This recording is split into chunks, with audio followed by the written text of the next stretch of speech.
two, three. And don't you stop the music, get into it. Won't you dance with me? Find a place and lose it. You can do it. Won't you dance? Yo, good morning mga ka-energy. Yan, full of energy tayo ngayon kasi mahaba-haba ang ating sleep. Naka-sleep tayo ng more than 10 hours. Wow! Talagang dinire-diretso ko mga ka-energy kasi medyo masama na yung pakiramdam ko kahapon. Sabi ko, nako, na-over yata ako ng meeting. So, ayan, hindi ako masyadong nag-makeup today. Naglagay lang lipstick and yung mga ano pa rin, skincare and everything, yung kagaya nun sa isa kong vlog. Pero, hindi na ako naglagay nung sa mata, Chuvanes, ganyan. Naglagay lang ako ng para sa pilik mata. That's the same thing kasi ito nakaayos naman na tong kilay natin. So, napakabilis lang natin for today, no? Again, busy day. May mga meetings and we're going to the center na naman. Kumusta po kayo? Kumusta ang ating buhay-buhay? Kahapon, nag-post po ako ng tungkol sa fines and black points. So, I hope may natutunan kayo, no? Yung vlog na yon was the other day. So, itong vlog na to is Thursday na ngayon. Around 12:25 na po ng tanghali. Kasi ang unang schedule natin ay before 1 o'clock. So, kailangan natin makarating ng center roughly 12:30 or 12:35 ganyan. And then afterwards, meron tayong mga meetings and then supervision meeting. Supervision meeting meaning yung mga therapist ko, chine-check ko yung mga trabaho nila one-on-one. Dino-double check ko kung tama yung pag-take nila ng data, kung paano sila nagiging professional sa mga activities namin, sa mga assignments nila, ganon.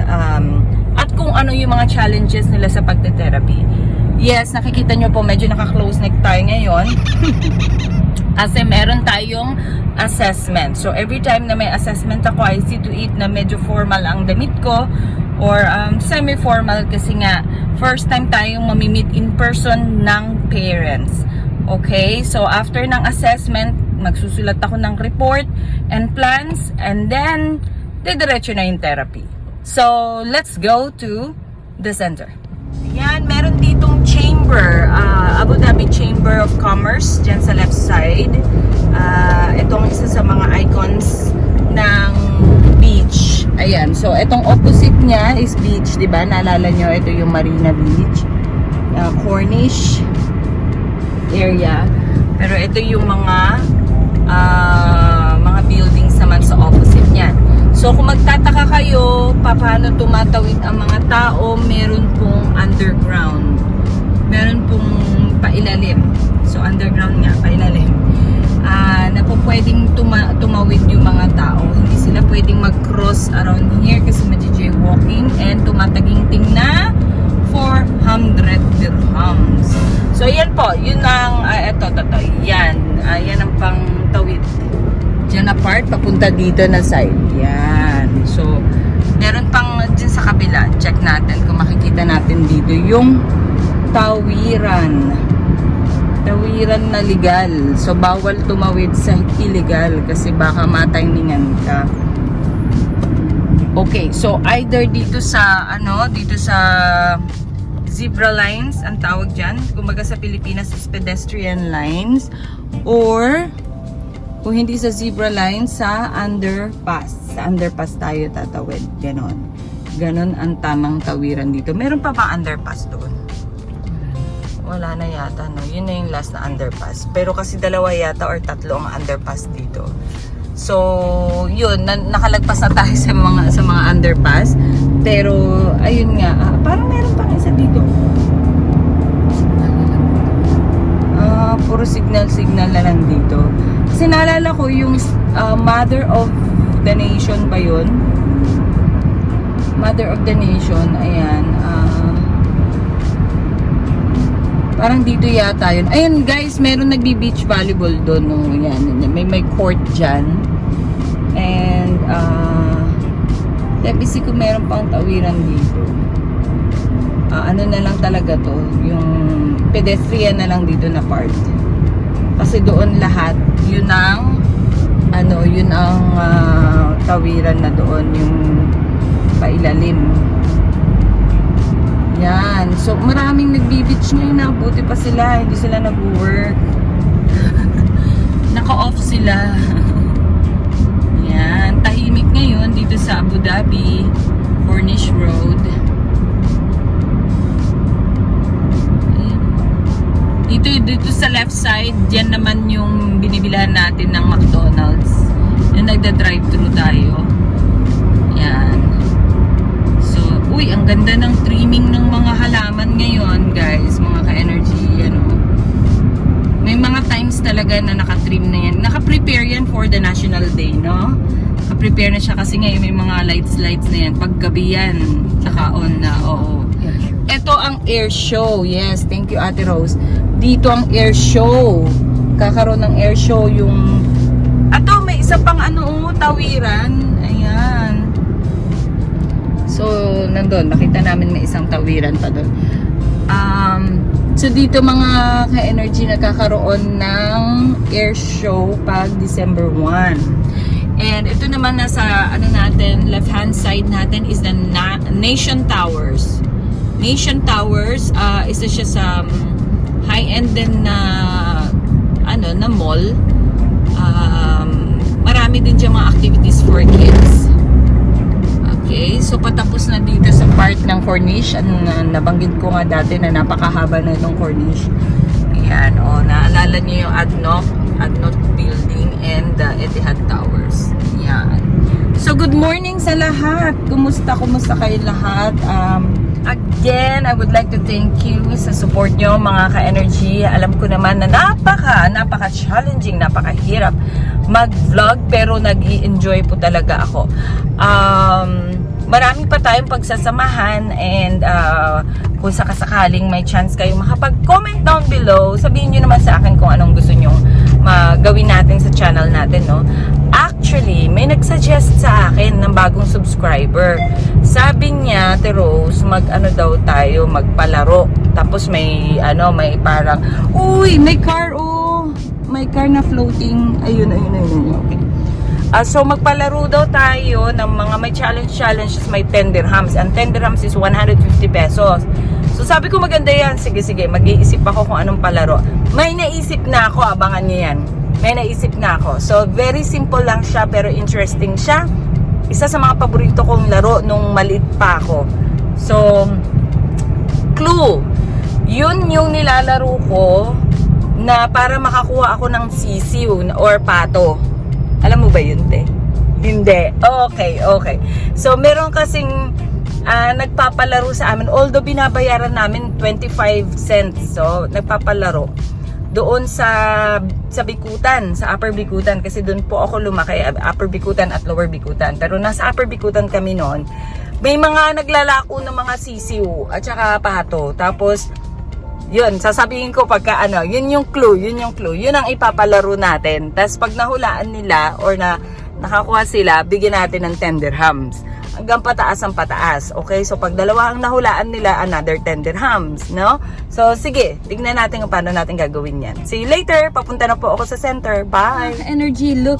Meron ako nakitang big bus, Abu Dhabi. Yan po ang ginagamit ng mga tourist para makaikot dito sa Abu Dhabi. Parang sa Singapore lang din at sa ibang bansa. So, ikot-ikot sila dito sa Abu Dhabi. Ang kaibahan lang pag nagpumasyal ka dito na mainit, naku, kawawa ka pa rin sa taas. Pero ngayon, maganda na ang klima, kaya napaka ganda ng sumakay dyan. Okay? So, ikot-ikot sila dito sa Abu Dhabi. Maybe pupunta sila doon sa museum, no? Baka pupunta sila doon sa museum. Ayan. See you later, big boss! So, mga ka-energy, andito ako ngayon sa isang therapy room din. Medyo intensive yung aking meeting ngayon. Katatapos ko lang ng isang meeting, pero ngayon may tinatapos pa akong isang meeting, and then magte-train ako or magkakaroon ako ng supervision meeting with the therapist. Kumusta kayong lahat? I hope kumain na kayo. Ako kumain ako bago pumunta dito. Ang kinain ko, hindi masyadong healthy, pero nag-water ako lagi at banana. before ako mag-take ng kahit ano. So, water and banana. And then, ang kinain ko is banana cake and pancit canton. Kasi yun lang yung available kanina.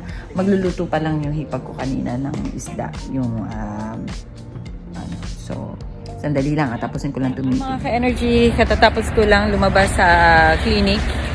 Okay, so, ayun may, pala doon, museum. Kung nakikita nyo yung bus na yan, bus ulit yan ng mga turista. So, nag-ano sila dyan, may museum dyan eh. Hindi ko alam kung anong meron dyan sa loob. Basta museum siya.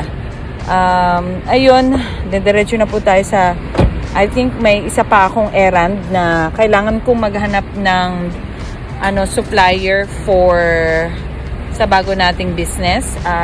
Mag-ikot muna ako, maghahanap tayo ng supplier. And then after that, i-check natin kung paano natin ma-start yung ating bagong business. See you later!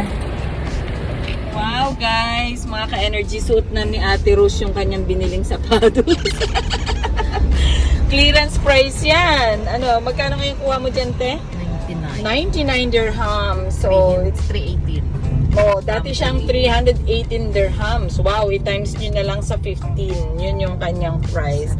Let's go to Philippine Cosmetics po ulit mga ka-energy para ma-check natin kung paano tayo makakakuha ng supplier for our new business. So, saka ko na i-reveal po kung ano yung new business natin. para surprise, ganyan. So, let's go! Okay, mga ka-energy. Sige. Hanap lang kami ng parking ni ate. Nag-request ako na huminto kami somewhere dito sa gilid nung dinadaanan nating dagat. Okay, so makita natin dyan. Check natin kung ano itsura niya pag mas malapit. So dito yung, yung dagat na malaki. Tapos ayun yung Atlantis. So dito tayo ngayon. Magpa-park lang tayo. Check natin. Walking along Corniche. Sa Corniche pa rin to. Part pa rin ng Corniche. Check natin. Boom. Ayan. Ayan! Sarap pala ng pakiramdam pag dito. Oh, may helicopter oh. Ganda pala dito. Pasyal ko kayo. Ganda ko. Check natin. So, basically, dito tayo sa gilid eh. Hindi tayo pwedeng pumasok doon sa loob. Ayan na yung dagat yan. Ayan, may dagat yan. Tapos ayan yung yung King's Palace. Ganyan. Tapos andito tayo sa may malapit sa, ayan yung ating Etihad Towers and the Adno. Ayan, so ang sarap pala mag-walking dito sa kalsada. At kung makikita nyo yan, dark naman, violet naman yung mga minto muna tayo saglit. Ayun si Ate Rose. Wow. Paano lang yun.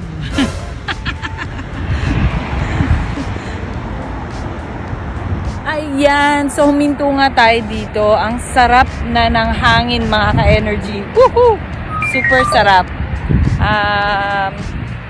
Ayan o. Ang ganda. Tahimik. Hindi na mainit. Napaka relaxing na ng weather ngayon. Thank you Lord. Napakatahimik. Nakakapanibago.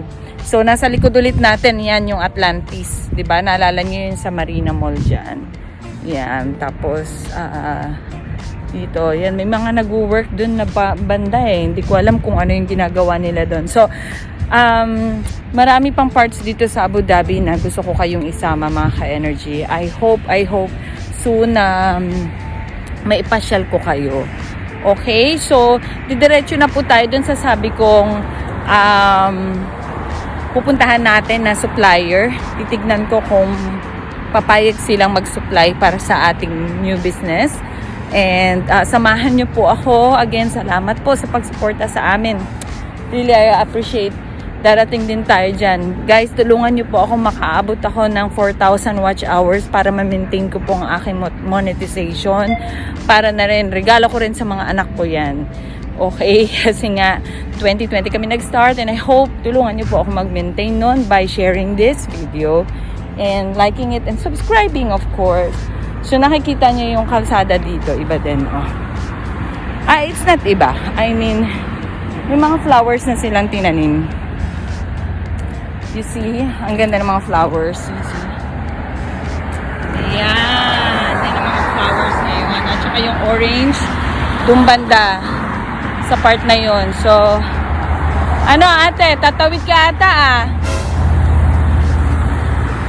Sarap. Tapos mga nakatrim na yung mga ibang mga puno. Ayan. So, ayan. Pinakita ko lang sa inyo tong site na to. Pwede tayo mag-walking dito sometimes. Maganda na mag-walking no, te? Ang lamig. Feel mo ba, te? Ganda ng klima. Thank you, Lord. Thank you, ate. Let's go. Let's go doon sa ating supplier. So, mga ka-energy, good news, nakakuha tayo ng lead. Okay? So, yun ang tawag natin doon, lead, para makausap natin for another step ng ating negotiations. So, tatawagan ko yung may-ari nung mismong supplier mismo, and then magdi-deal kami. Ayan, kinikilig-kilig na ako. After that, ngayon punta naman tayo sa Manila Pinoy, para siyang karinderya para makabili tayo ng food.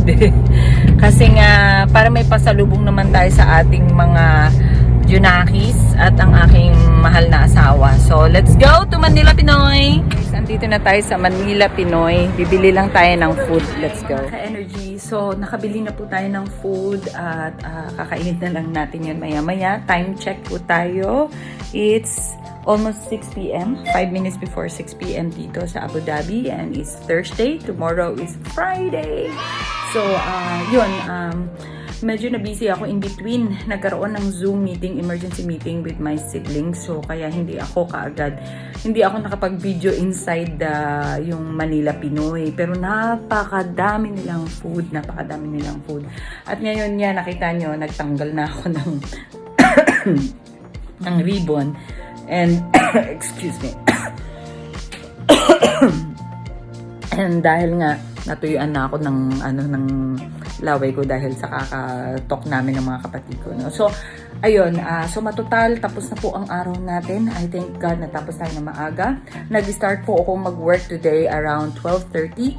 And then, natapos ng 4. Tapos, pumunta doon sa supplier. Yung sabi ko nga kanina. And then, ngayon, ay bumili ng Manila Pinoy. And then, ngayon, andito na tayo ulit sa ating lungga sa bahay. So, mamaya na lang ulit ako mag-work. Possibly, na lang mga pachi-pachi na lang yung i-work ko ngayon. Hindi na masyadong madami para maaga tayong matulog. Okay? And then, prepare tayo kasi tomorrow meron na naman tayong school observation. So, again guys, thank you mga ka-energy sa inyong support at shout out sa lahat ng mga kapatid ko dyan na tumutulong sa akin sa mga sa pag-gain ng aking watch hours. Humingi po ako ng tulong sa inyo mga ka-energy na makapag-gain tayo ng tawag nito. Humihingi po ako ng tulong sa inyo. Hindi ko alam kung naputol or something. Na makapag-gain po tayo ng 4,000 watch hours for until the next month. So, meron na po akong mga 600 plus. Yun, medyo malaki-laki pa, pero alam ko yan. Kung darating niya, kung para sa akin yan, darating talaga yan. And this is my help sa aking mga, sa family din, no? At nag-enjoy din talaga ako sa ginagawa ko. And yun nga, yung mga anak ko, para ma-surprise ko rin sila one time na, wow, meron na tayong sahod sa YouTube, no? So, tulungan niyo po kami. Salamat na marami. Mag-comment down below kayo kung meron kayong pangangailangan sa mga behaviors ng mga anak nyo. Since I'm a behavior analyst, pwede ko po kayong magbigyan ng mga tips. Okay, so mag-comment down below and share nyo po itong video na to. Don't forget to like, subscribe, and hit the notification bell for the next video. Thank you. God bless you all. Bye!